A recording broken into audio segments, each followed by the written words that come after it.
Hey everybody, Stu Smith here going live. I hope you are doing well this Monday morning and first Monday of spring, I think. So we started our spring training cycle, which I will say wasn't a whole lot of fun because it was 32 degrees and a little windy. And I was a little cold for the first day of spring. Not very happy with that, but we got it done. Um, we did a butt kicking last day of winter workout which turned into what we call the Blue Falcon. And I wish I had written it up, but you could Google it. Blue Falcon, Stu Smith. It's a fun little workout where you team up with a buddy and you and your buddy have 100 rep exercise to do and 100 meter exercise to do. So, for instance, while you are doing sandbag push presses for 100 reps, your buddy is bear crawling 100 meters or yards. And if you're not done by the time your buddy is done with his 100 meters, he has to turn around and start bear crawling back to you. So he's getting a little bit more because you're not fast enough. And it's designed to screw your buddy. That's why we call it the Blue Falcon. As you know, the Blue Falcon, BF, buddy effer.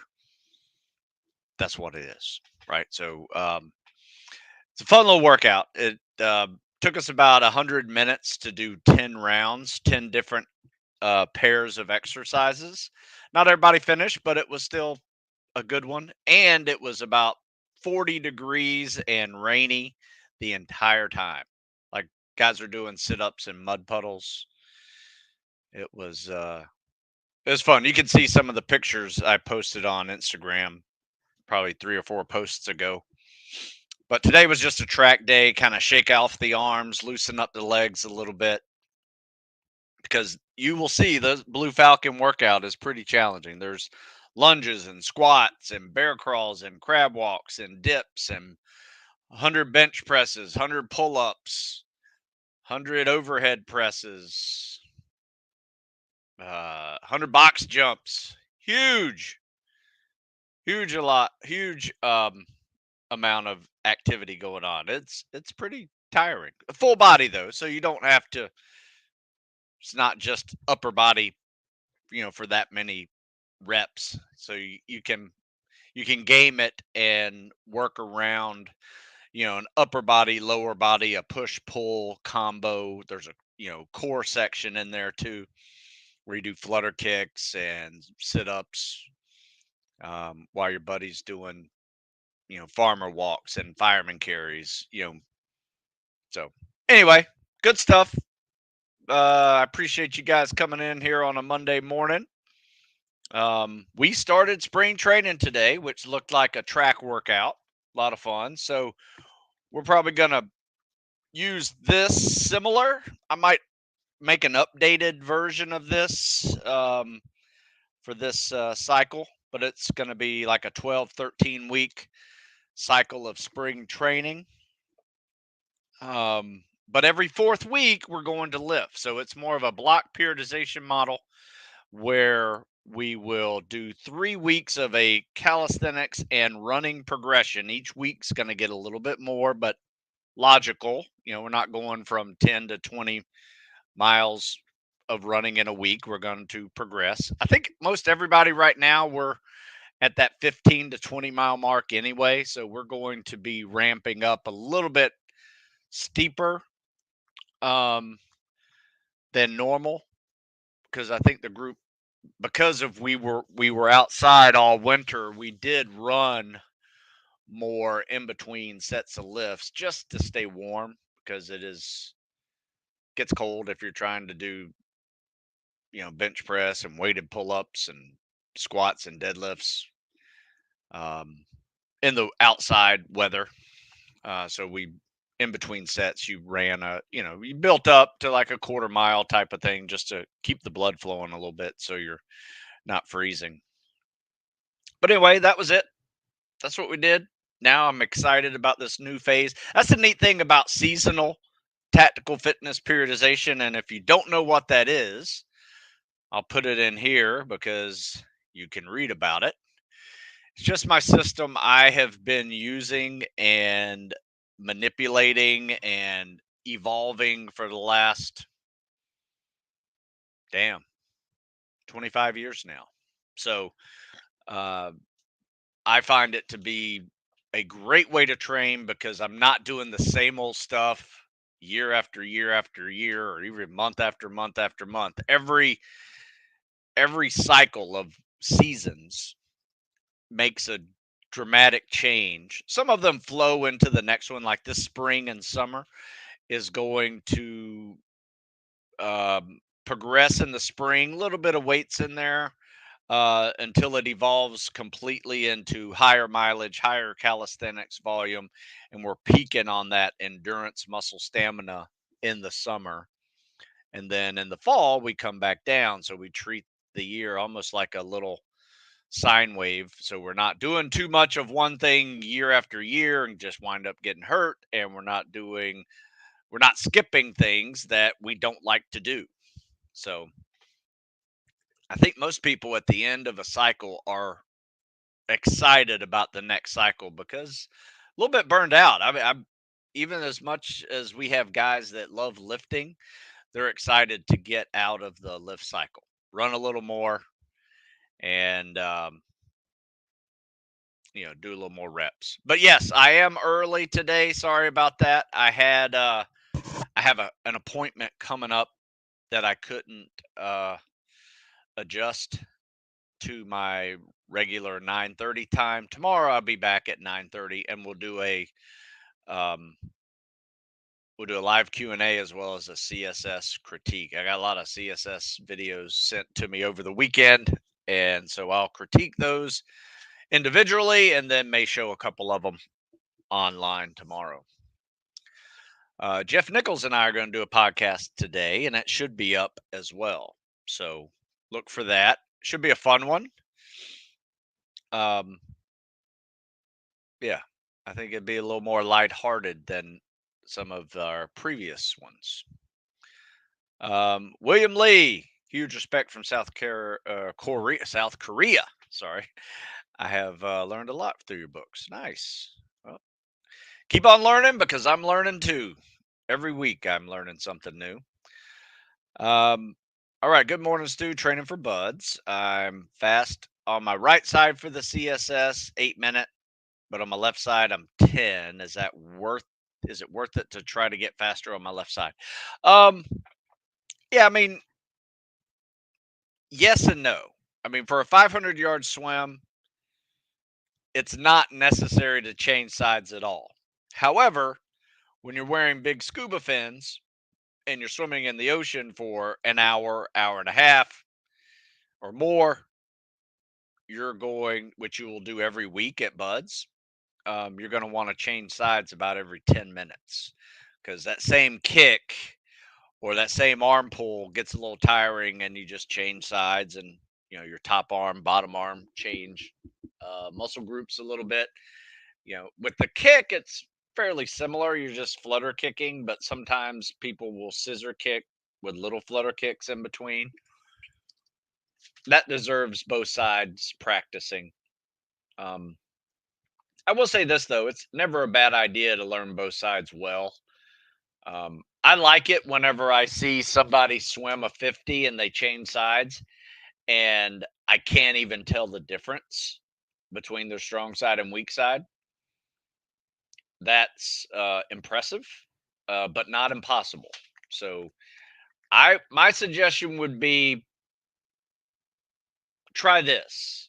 Next time you are swimming, try to face the same wall the entire swim workout. So that means when you're doing CSS, face one direction. So one length you're going this way, and one length you're going the other side, just so you can change sides every 25 or however long your pool is. Just try it out and think when you are swimming on your strong side, think about what you're doing. Top leg goes forward, bottom leg goes backwards, top arm's a freestyle. arm pull, freestyle catch, bottom arms a little skull, recover together, and then flip it over to the other side and um, try to mirror image that. So your top leg goes forward, bottom leg goes backwards.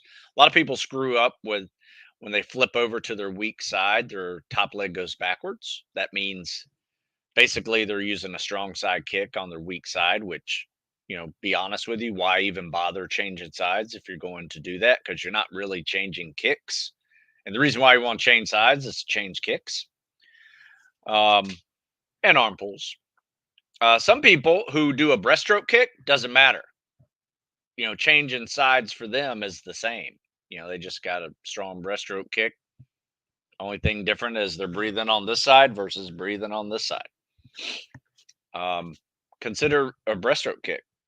If you're not a very good breaststroker, though, that could really screw you up.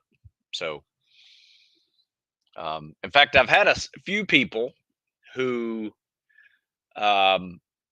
would swim strong side scissor kick, flip over on their weak side, and they didn't like the way it felt.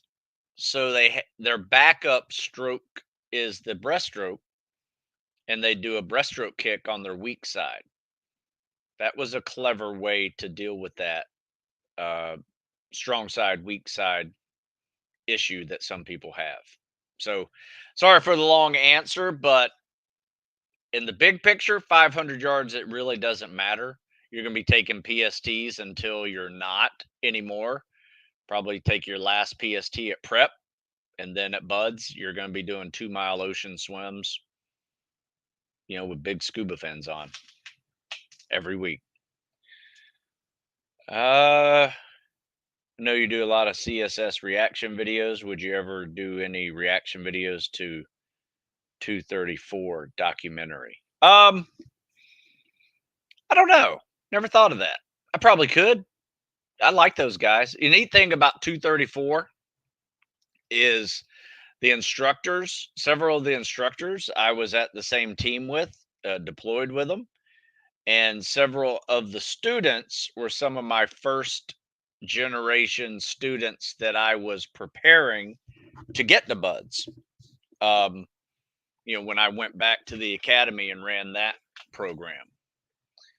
So it's almost like watching a high school reunion video uh, whenever I watch 234. So that might be something I could do. We'll see.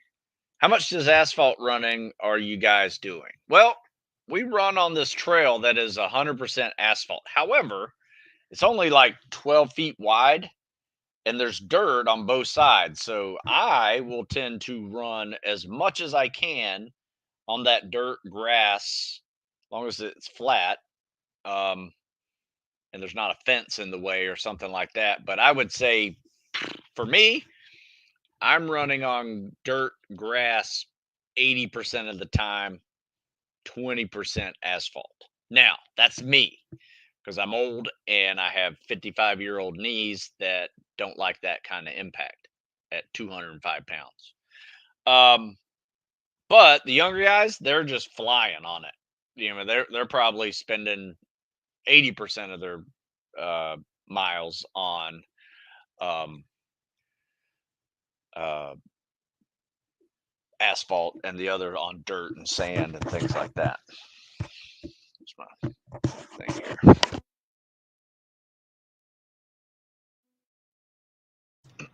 Had to reset my mic. You probably answered this before. Does the PST allow swim jammers? Yes. Makes a huge difference. Yeah, they don't care.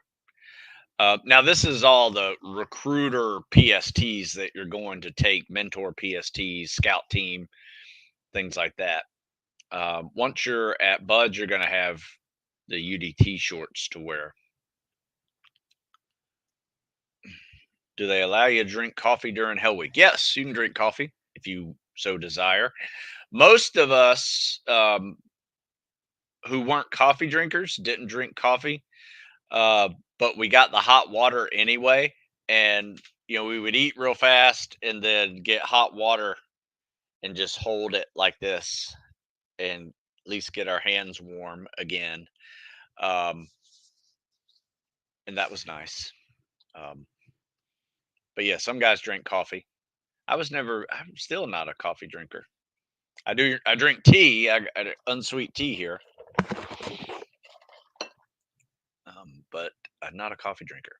I swam 8-minute CSS with regular board shorts. I'm curious my time with jammers. Hopefully sub 8. Oh yeah, I bet you will drop 20 to 30 seconds with jammers. Guarantee it. In fact, let me know next time you take it with jammers on, and I'll be surprised if it's not 15 to 30 seconds faster. Just because you change shorts makes a big difference.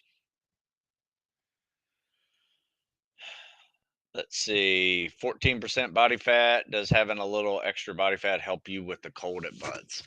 Yeah, but 14's fine. I mean, 14's not shredded. If you were sub 10%, I would say, yeah, you probably need to put on some body fat. 14 is fine. I mean, having muscle mass also keeps you warm too. So, muscle and a bit of bulk is a good thing to have, especially first phase if you're going to be going through Hell Week when the water's in the 50s. That really is going to suck for you. Um, but I will tell you this, it doesn't really matter. I went through in October, so the summer had warmed up the water pretty well in the high 60s, low 70s. Um, by October, it was still upper 60s, but die phase was next, and I don't think I've ever been colder at buds than I was at die phase. That was darn cold.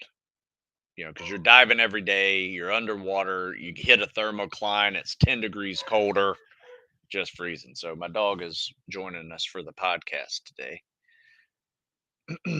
So, all right, next question. What do you guys got? So let me just tell you what I wrote today. I think I might have mentioned it a little bit last week, but I wrote about let's see, it was the two hardest parts of Hell Week. All right, got it down pretty good for an article, and in fact, let me pull it up, and I'll share you some of the details of it because there's something in there that's pretty good. So for many of the people who finish Hell Week, yes, Hell Week is hard. Don't get me wrong; it is hard as hell. That's why they call it Hell Week. Um, and but the first 24 hours before Hell Week really sucks. Just the anxiety of the whole process is really weighing on you. You can't sleep. You're a little nauseated. You can't eat, or you can, but just doesn't feel right. Um,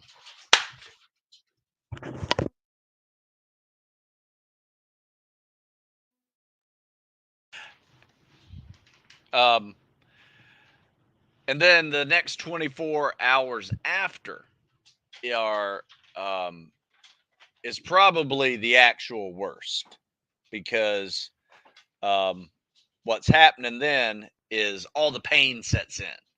So you got all this adrenaline and cortisol stress hormones running through you 24 hours before, and it's all anxiety. But the good news about it, once it starts, all the anxiety's gone, right? So you're no longer worried about the future. Now you're in it and you're in present mode, but it's still highly stressful, and you still have all this adrenaline and cortisol that's really helping you get through Hell Week, right? These stress hormones are make you pretty much superhuman. Um, and you just stay in that mode of like, okay, game time, let's go, let's keep going and keep moving. And they're going to find ways to keep you moving, so you don't have to worry about that. Um, but I call that anxiety before Hell Week, pre-game jitters. very similar to the same butterflies you get when you're giving a presentation or you're right before a big athletic competition or a race or even a PST. You guys probably taken PSTs before officially, and all this butterflies are going on, and it's adrenaline, man. It's You're getting pumped up. So that's how it feels for 24 hours before Hell Week starts. The good news is it goes away as soon as Hell Week starts. And then the other side of it is when the adrenaline dump occurs and you're no longer surviving on adrenaline and cortisol to get you through Hell Week. It all goes away and your body is now in recovery mode, and it needs three things. It needs to eat significant amount of food, good food, not just crap. It needs to drink and gain some electrolytes too, and it also needs sleep. Three big things. And you're going to be as excited as you are that it is finished. You're going to have no problem falling asleep. But there's one thing you need to do before you go fall asleep, and that is clean yourself really well. If you can take a bath, take a bath. If you can, you definitely take a shower, beat all that sand off of you, soap it up, clean up anything, alcohol on any cuts, because the last thing you want is to add infections. And then you eat and you go to sleep. That is the first 24 hours afterwards. But then when you wake up and you're no longer in fight or flight mode of getting through Hell Week, um, the pain is intense. Like, it hurts to walk, it hurts to move. Your feet are swollen like pin cushions. And so now what you need to do is actually do what unfortunately hurts, and that is move. Get in the water though, and hot tubs, hot bath, soak, because you're going to have chafing on you that is just filled with sand. So that needs to be dealt with and kind of moistened and let it fall off. It's really gross. Um, so yeah, so there's some tips in there to how to deal with that 24 hours before, just some stress, anxiety coping techniques. There's one I called Name It and Tame It. If you never heard of it, in fact, I just used it. I called it pregame jitters. That's a good name to call it. Um, there's something called the 3-3-3 rule for anxiety, where you name three things, you name three sounds you hear, three things you see, you name three sounds you hear, and you move three parts of your body, right? And doing so, it pulls you from the future worries to the present. Physically, you're now, and mentally, you're now in the present when you do that. Another way to do that is find something that is hard, coarse, um, and just touch it. Like, something that maybe feels like Velcro or something like that, or sandpaper. And that has a way of bringing you back into the present versus keeping you locked in and anxious of the future. So you can deal with that whether or not you're going through Hell Week or not. That's a great way to deal with anxiety. And then, yeah, once it's over, you just clean yourself, eat, drink, and sleep. So just an article that went out today, probably be up on military.com later today. Um, let's see. Alex says, lately I've been eating more clean and giving up meat. Ooh, that's a tough one. What do you think about that? I'm not a fan of giving up meat, but you just need to replace it. If you're going to do that, I'm not judging you. You need to just replace your meat with other sources of protein. Now, I don't know about eggs, but eggs are a great source of protein for you. Um, Whey protein's really good too. You're going to need to replace some of the amino acids that you're missing from meat that will help you tremendously with recovery, growth, all of that. So It's not something that is that big a deal, but I don't think I could do it. In fact, I just ate steak this morning, so that was my breakfast and eggs.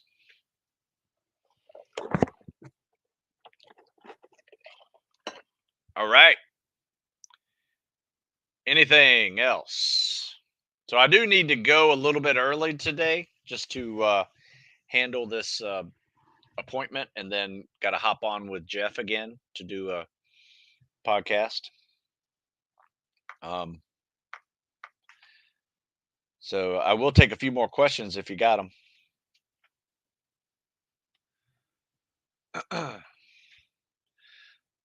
I'm debating, should I complete my master's degree before enlisting? Are there more obstacles to get to buds when you're 28? That's a tough one. I mean, having a bachelor's degree is very common to go enlisted with that. In fact, most enlisted guys have bachelor's degrees. Having a master's degree is not very common. Most officers don't have master's degrees. So, um, I mean, if it fits your world right now and you can get this done and you have the ability and the financial means and your situation for training is way above average, 28 is not a big deal at all. And you get your master's over with. Because I will tell you this, much harder to try to get your master's later, or while you're in the Navy. Almost impossible, depending on, unless you get a shore duty or something, and you can get into a master's program during that time. But it is this is very challenging to do in the Navy. Not so much out of the Navy, but you know your life may interfere with it later. Like, you may have kids and a family and mortgage payments and all these things that tend to come into play, um, when you're doing that. But no, 28's not bad. So do SEAL officers get put behind a desk sooner than enlisted guys? Yes. But if you are a good SEAL operator and an officer, you can extend that operational career, well past 10 years. And, especially if you get into the uh, dev group type programs, and there's some others too that you could do to extend your operational life. Um, but, the job's different. You may not be the guy first in a stack and knocking down a door. You're not. You're not going to be the sniper. You're not going to be the medic, but you're going to be organizing all of that together to make it work and make sure your guys are taken care of and you get the job done. So it's a different job. You go through the same types of training. Enlisted guys get a little more specialized training. Um, like, we have one of our guys that's a sniper and a medic, right? Probably his next thing, he's probably going to get JTAC, be a comms guy too, right? You can you can get trained in everything, and be an asset to any platoon type um, operational unit. So that's the beauty of going enlisted. Um, Officers just have a different job. If you like to lead and you like to handle, the day in and day out of taking care of everybody and making sure that everybody's qualified and your mission is, you can do the mission that you're tasked with. Um, it's equally as rewarding.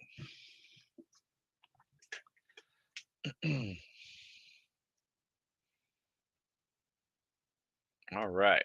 Let's see. Anything else? So I'm afraid I do have to cut it short today. Um, Looks like I got all the questions answered.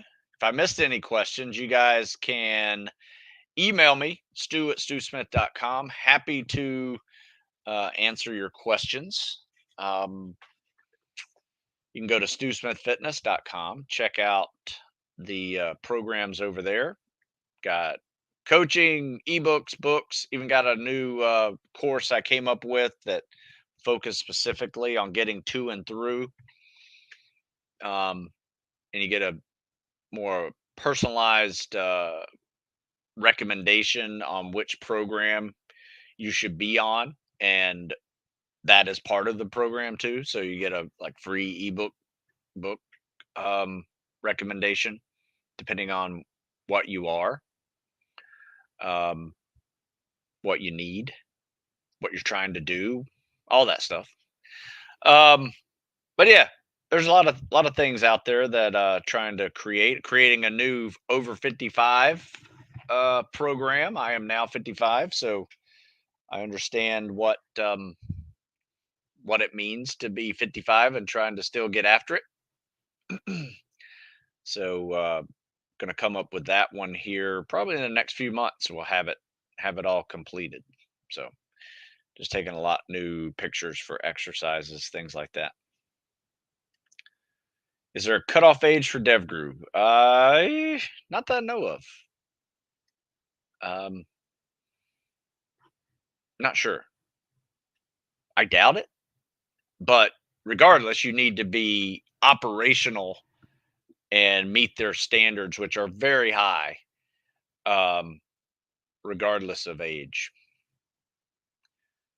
Look forward to your podcast with Mr. Nichols. Much thanks. Yep, not a problem, man. Glad to do it.